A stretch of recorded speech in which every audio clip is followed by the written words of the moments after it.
Então, dando continuidade, nós vamos falar agora de campo elétrico produzido por um dipolo.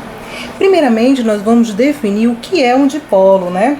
Na verdade, dipolos são linhas de campos produzidas por duas cargas de mesmo módulo, que a gente vai chamar de Q, né? Mas que elas têm sinais opostos, ou seja, uma positiva e outra negativa. E a distância entre elas, nós vamos estabelecer que seja uma distância chamada D. Então, deixa eu tentar mostrar para vocês a minha figura, né? Olha, aqui estão as duas cargas de mesmo módulo com sentidos contrários. A distância entre elas é chamada de D.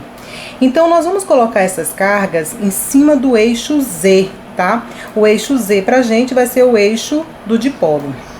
Bom, essa carga positiva, então, ela vai gerar campo elétrico, assim como a carga negativa.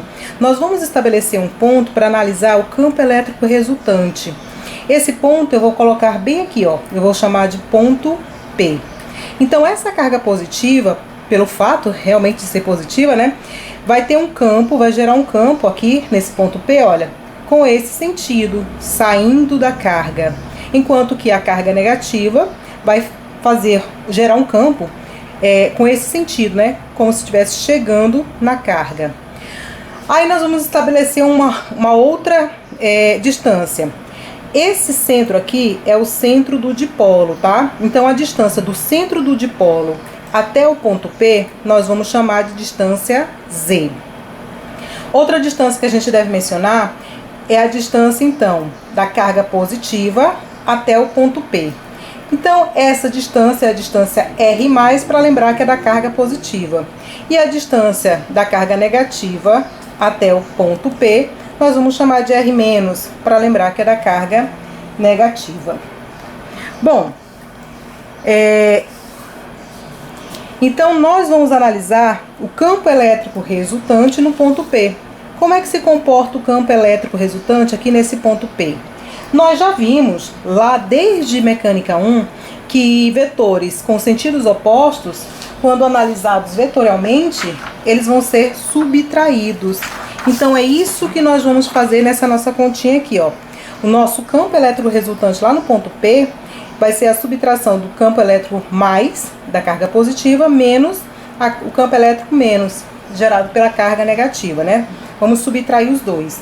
Nesse momento, nós vamos fazer só uma coisinha com referência à distância entre as cargas e o ponto P, tá? Porque assim, primeiramente ficaria o quê? Substituindo aqui os valores do campo. Campo elétrico resultante é 1 sobre 4πε0. A carga é módulo, então nos dois vai ficar positiva, né? R, porque essa aqui é a primeira da carga positiva, ao quadrado. Lembrar que a distância sempre é ao quadrado. Menos 1 sobre 4πε0, que R negativo ao quadrado, tá? E aí nós vamos agora dar uma outra nomenclatura para essas distâncias. Vamos olhar aqui a figura novamente. Olha, a minha distância R positiva é da carga positiva até o ponto P, ok? Bem, mas aí nós vamos falar o seguinte, então. Nós vamos chamar ela de uma outra nomenclatura para deixar ela em função de Z. Lembra que Z é a distância do centro do dipolo até o ponto P? Então, assim, eu vou dizer que o meu R+ é a mesma coisa que Z, né? Só que Z daria bem aqui. Eu preciso me livrar dessa parte. Quem é essa parte? Seria D dividido por 2. Então, meu R+ é a mesma coisa que Z menos D sobre 2. Foi o que eu chamei aqui, ó. Ok? A mesma ideia eu vou levar para o meu R-, a distância da carga negativa até o ponto P. Então, quem seria meu R- deixando em função de Z?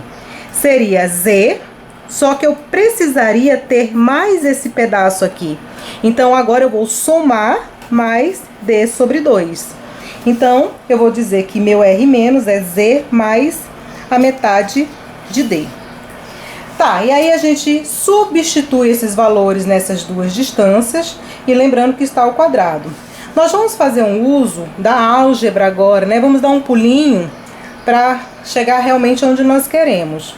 Então, usando a álgebra, nós vamos chegar a essa equação, onde deixamos o z ao quadrado em evidência. Aliás, 1 sobre z ao quadrado, né? Bem, geralmente os efeitos de um dipolo só nos interessa quando o z é muito maior que D. Se a gente considerar isso, então, o termo D dividido por Z é um número muito menor que 1. E aí a gente pode resumir a equação acima para essa expressão, tá? Bem, tomando essa mesma ideia de anterior, então, se nós dividirmos D por Z, a gente vai encontrar um número muito menor que 1. Suas distribuições são progressivamente menores, cada vez mais vai diminuindo. E para campos elétricos a grande distância, a gente vai poder desprezar esse termo. Sendo assim, nós chegaremos a essa equação aqui, ó, ok? Aí o que vai acontecer? Eu vou simplificar esse 2 com esse 4, certo? E vou fazer a multiplicação do meu z ao quadrado com z. Então, reescrevendo isso, vai ficar 1 sobre 2π epsilon zero. Lembrar que agora aqui eu mudei a nomenclatura do epsilon, é a mesma coisa e tem o mesmo valor, é porque o livro Halliday muda, tá? E botei aqui, olha, vai aparecer um QD, tá? Que a gente já menciona. Z ao quadrado vezes Z ao cubo. Gente, QD, na verdade, esse trabalho todo que nós tivemos era para aparecer esse termo QD, que ele envolve duas propriedades muito intrínsecas do dipolo. Ele é chamado de momento de dipolo, representado pela letra P. Lembrando que isso vai ser um vetor, por isso a setinha em cima, tá? Bem, esse momento de dipolo, gente, ele tem sempre o sentido do lado negativo para o positivo do dipolo. Então, voltando aqui à figura, olha. Ele sempre tem um sentido do lado negativo para o positivo do dipolo. Por isso que eu representei ele dessa maneira aqui na nossa figura, tá bom? Não é possível determinar Q e D separadamente, apenas o produto dos dois.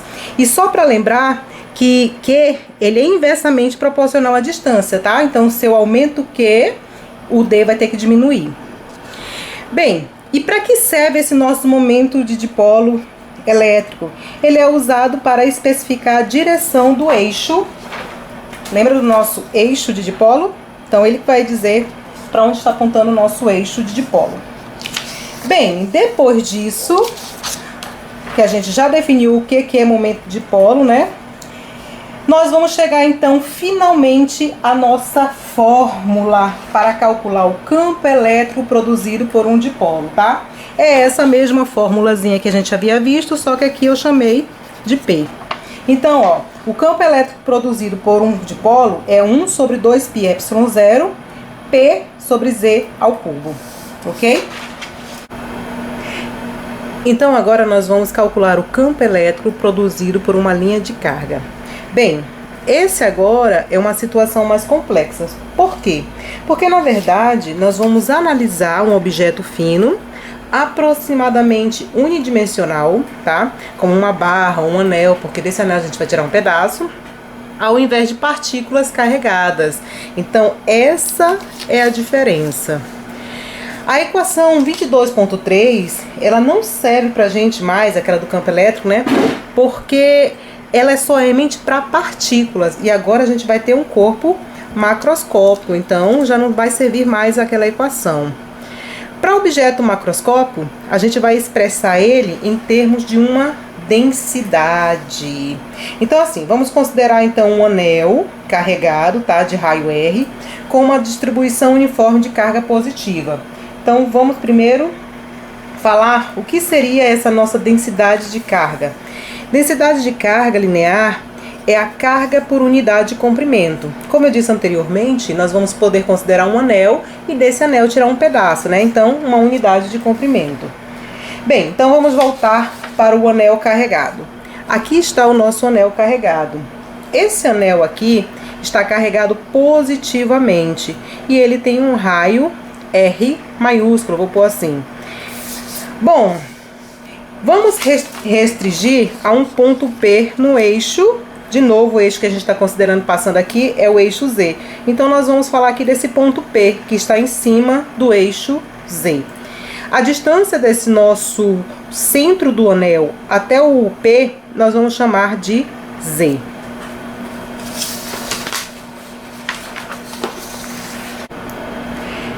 Bem, mesmo assim, o anel vai ter um número grande de partículas E aí, o que a gente vai fazer para resolver esse problema? Nós vamos dividir o anel em elementos de cargas tão pequenos que ele vai ser tratado como partícula. Isso significa que a nossa carga aqui, olha, então vai ser tratada como D carga, né? Esse D representa que é muito pequeno essa nossa grandeza. Isso significa dizer que cada elemento de carga vai produzir um elemento de campo elétrico, um DE, tá? Cada elemento DQ contribui com um elemento de carga de campo elétrico, que vai ter módulo e direções diferentes no ponto P, né? Vão ter várias direções e vários módulos diferentes. Nós vamos escolher o eixo e no ponto P somar separadamente as componentes. Então, lá na nossa figurinha que a gente falou, olha, nós temos aqui o nosso ponto P. Aqui vão aparecer os nossos elementos do campo elétrico, né? Várias direções e módulo. E aí nós vamos somar essas componentes para encontrar o campo elétrico total no ponto P, né? A simetria do nosso problema, ela vai nos garantir cancelar várias componentes e isso vai facilitar demais o nosso trabalho, tá? Só que assim, mesmo cancelando algumas componentes, o anel contém ainda assim um número enorme de elementos de cargas. Aí, teríamos um número enorme também de elementos de campo elétrico para somar, né? Aí, o que vai nos restar fazer, então? Nós vamos integrar, ou seja, nós iremos fazer um uso, então, da integral. Vou escolher um elemento qualquer, ds no anel. Então, de novo a nossa figura. Está aqui, ó, a nossa figura anterior. E eu escolhi aqui um elemento ds, um pequeno comprimento do meu anel. Lembrando que esse aqui tá grande, né? Mas esse elemento deve ser realmente muito pequeno. Então, um pequeno comprimento que a gente chamou de ds, escolhido de qualquer maneira. ds é o comprimento elementar, é o comprimento do elemento de carga, né? dq, como eu falei anteriormente. E em termos da densidade linear, que é representada pela letra lambda, dq vai ser lambda ds. Só lembrando que esse nosso lambda aqui no nosso sistema internacional tem como unidade coulomb por metros. Bem, esse nosso comprimento ds produz um campo elétrico elementar dE no ponto P, a uma distância R do nosso elemento. Então, vamos voltar aqui para a figura novamente. Está aqui, ó. Esse nosso dr vai produzir, nesse ponto P, um elemento, né, de campo elétrico dE, tá? E a essa distância daqui para cá, nós vamos chamar de Rzinho. Em termos de elementos de carga, olha o que eu fiz aqui. Nós pegamos a nossa equação anterior de campo elétrico, só que agora eu estou trabalhando de forma elementar. Então, dE e dQ, tá certo? Então, um elemento de carga dQ vai produzir um elemento de campo elétrico. Como dQ é igual a lambda ds, vou substituir então, aqui, olha, no lugar lambda ds. Essa aqui é a nossa equação 22.11. Se a gente parar para analisar lá naquela figura, o nosso Rzinho, na verdade, é uma hipotenusa de um triângulo retângulo. Então tá aqui, ó, a hipotenusa ao quadrado é a soma do quadrado dos catetos. Coloquei o quadrado em forma de raiz, então R vai ser raiz de Z ao quadrado mais Rzão ao quadrado. E isso, então, vai implicar que o nosso elemento de campo elétrico vai ser 1 sobre 4πε0, valores já conhecidos desde o começo, desde o capítulo 21, né? Vezes lambda S sobre Z ao quadrado mais R ao quadrado, que é a nossa distância, tá? Só para lembrar que essa raiz aqui, olha, eu cortei com o quadrado, né? Por isso que ficou sem o quadrado nessa equação. Todos os elementos de carga têm a mesma carga e a mesma distância de P. Seus módulos são dados pela equação que a gente acabou de ver, né? 22.12. E a gente pode notar que cada elemento do campo elétrico forma um ângulo θ com o eixo central, o eixo Z. E tem componentes paralelos e perpendiculares. Então, voltando aqui de novo para a nossa figura. O que vai acontecer? Esse elemento de comprimento, esse comprimento aqui, ele vai causar, então, um elemento de campo elétrico. Esse campo elétrico, gente, vai formar com o eixo Z um ângulo θ, tá? Então, tá aqui o ângulo sendo considerado. Ele vai produzir também, gente, elementos. Olha, como ele tem um ângulo, ele vai produzir elementos, ok? Lembra da decomposição? Na horizontal e na vertical, que a gente chama aqui de paralela e perpendicular ao eixo Z. Bem, o que a gente pode analisar dessas componentes? As componentes paralelas ao eixo central, elas sempre vão ter o mesmo módulo e o mesmo sentido. Então, de novo, olha, toda vez que eu tiver aqui uma outra componente do meu campo elétrico, ela sempre vai produzir um campo apontando para cima, esse elemento de campo. E a gente sabe que vetores que apontam para o mesmo lugar, nós vamos somar, certo? Então, por isso que quando ela tem o mesmo módulo e o mesmo sentido, nós vamos somar esses elementos. Em contrapartida, as componentes perpendiculares ao eixo central, elas vão ter o mesmo módulo, porém sempre vão apontar em direções diferentes, tá certo? Desse jeito aqui, ó, vou decompor, né? Coloquei aqui para representar melhor. Vou decompor. Então, o que vai acontecer? Essas componentes aqui, elas sempre vão se cancelar, porque elas sempre vão ter módulos iguais, mas sentidos diferentes. Então, em qualquer lugar, qualquer um do D que apareça por aqui, vai acontecer a mesma coisa. Isso significa dizer que as componentes perpendiculares ao eixo central têm o seu somatório total igual a zero, tá? Então, elas sempre vão ser canceladas, enquanto que essa que é paralela sempre vai ser somada.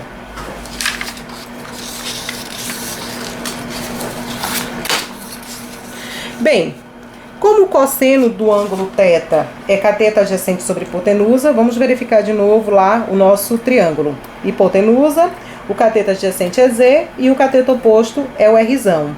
Então, eu vou substituir aqui, ó. Quem é o cateto adjacente? Pra gente vai ser Z. Quem é a hipotenusa? O Rzinho.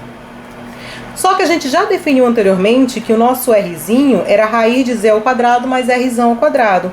Então, eu vou colocar essa raiz aqui de outro formato, né? Vou representar ela pelo meio. Isso significa dizer, então, que o nosso cosseno de θ vai ser Z sobre Z ao quadrado mais Rzão ao quadrado elevado a meio. Da equação que a gente tinha anteriormente, né? Do elemento de campo elétrico. Olha só aqui, bonitinho, né? Nós vamos fazer o seguinte. Nós vamos combinar essa equação, tá certo? Com a anterior, a que tem o cosseno de θ. Então, na verdade, é como se eu estivesse aqui, ó, colocando o cosseno de θ na equação dos dois lados. dE cosseno de θ é igual a 1 sobre 4π epsilon 0, lambda ds sobre Z ao quadrado mais R ao quadrado, vezes. E aí, agora, quem seria o cosseno de θ representado para esse lado? A expressão que nós encontramos aqui em cima, ó, Z sobre Z ao quadrado mais R ao quadrado elevado a meio. Só lembrando que quando eu somar esse quadrado com esse meio aqui, o nosso expoente vai se tornar 3 meio, tá? Foi o que apareceu aqui. Então, ó, dE cosseno de θ é Z lambda ds 4π Z ao quadrado mais R ao quadrado elevado a 3 meio. Essa aqui é a equação 22,14 do nosso livro texto. Bem, para somar as componentes paralelas DE, aquela que eu falei, né, que vai ficar no meio, que a gente vai apontar todas para o mesmo sentido, produzido por todos os elementos, nós vamos integrar o anel de 0 até 2π, 2πr, né? Então, olha só o que vai acontecer. DE vai ser a integral de DE cosseno de θ, do S inicial, que a gente definiu como 0, até final, que é o 2πr, tá? Como essa parte aqui toda se torna constante, né? Só sobrou realmente quem está em função de ds, de S, é o ds. Então, essa integral aqui é a integral mais fácil de se resolver, né? E aí a gente vai fazer os limites dos dois. Então, vai ficar ele menos 0, né? Que é é o inferior, vai sobrar essa equação aqui. Z lambda 2π Rzão 4π ε0 z ao quadrado mais r ao quadrado elevado a 3/2. Bom, quando a gente se refere a lambda, é a carga por unidade de comprimento. Mas quando a gente se refere a lambda multiplicando 2πr, todo o anel, então é a carga total do anel, tá? Lambda sozinho é o comprimento de um pedaço do anel, mas quando multiplica por 2πr, está se referindo ao anel completo. Sendo assim, a nossa equação vai ficar dessa maneira aqui, ó. Q, porque eu vou chamar essa expressãozinha aqui de Q, então vai ficar, ó, QZ 4π ε0 z ao quadrado mais r ao quadrado elevado a 3/2. Essa é a equação 22.16, que se refere a calcular o campo elétrico de um anel carregado, tá? E aí, só para finalizar essa parte, nós vamos fazer duas observações. Primeiro, lembra no comecinho, quando a gente considerou que o nosso anel era carregado positivamente? Então, assim, se o anel fosse carregado negativamente, o que iria mudar? Na verdade, só que o nosso campo elétrico teria um sentido negativo do eixo Z, ou seja, estaria apontando, né? Em vez de apontar para cima, estaria apontando para a direção do anel. Só mudaria isso. A segunda observação é se a gente considerar um caso onde Z é muito maior do que R. Tá vendo aqui, nessa expressão? Então, olha só, se eu tenho Z ao quadrado mais R ao quadrado, só que esse Z é muito maior do que R, isso é praticamente o próprio Z ao quadrado. Colocando isso, essa ideia nessa equação, olha, aqui sobraria então só o Z ao quadrado, elevado a 3/2, multiplica em cima, né? Então vai ficar 2 vezes 3, 6, 6 dividido por 2, 3. Então ficaria Z dividido por Z ao cubo, o que dá pra gente simplificar, né? Então essa nossa equação ficaria 1 sobre 4π ε0 que Z ao quadrado. Isso no caso de Z ser muito maior do que R.